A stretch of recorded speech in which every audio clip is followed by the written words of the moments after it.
அப்புறம் சொரியாசிஸ் வந்தப்புறம் கூட பரவாயில்ல, அதில் இருக்கக்கூடிய பாதிப்புகளை விட அதற்காக இவர்கள் எடுக்கக்கூடிய மருந்துகள், அது நாட்டு மருந்தாக இருக்கட்டும் இல்லை அலோபதி மருந்துகளாக இருக்கட்டும், அந்த மருந்துகளை ஏற்படக்கூடிய பக்க விளைவுகளை இவங்களால சமாளிக்க முடியாது. ஏன்னா காரணத்தை நம்ம நிறுத்துறதை விட்டுட்டு இந்த மாதிரி மருந்துகள் மூலமாக நமக்கு ஒரு தீர்வுகள் கிடைக்கும்னு நம்ம பண்ணக்கூடிய விஷயங்கள் தான் நம்முடைய பிரச்சனைகளை அதிகப்படுத்திடுது. ஸோ அப்போ இந்த தோல் சம்பந்தப்பட்டவை எல்லா விதமான பிரச்சனைக்குரிய காரணம் யார், காரணம் என்ன அப்படிங்கிறத நம்ம நல்லா புரிஞ்சுக்கணும்.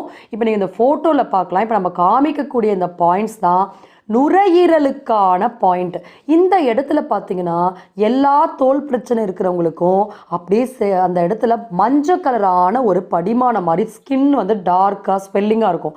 இன்னும் சில பேருக்கு பார்த்தீங்கன்னா அப்படியே வரி வரியாக செக்மெண்ட்டாக அந்த இடத்துல அவங்க தொட்டு பார்த்தாலே தெரியும், ஸ்கேலிங் மாதிரி இருக்கும். இன்னும் சில பேருக்கு நம்ம காட்டுற மாதிரி ஆணி இருக்கும் அந்த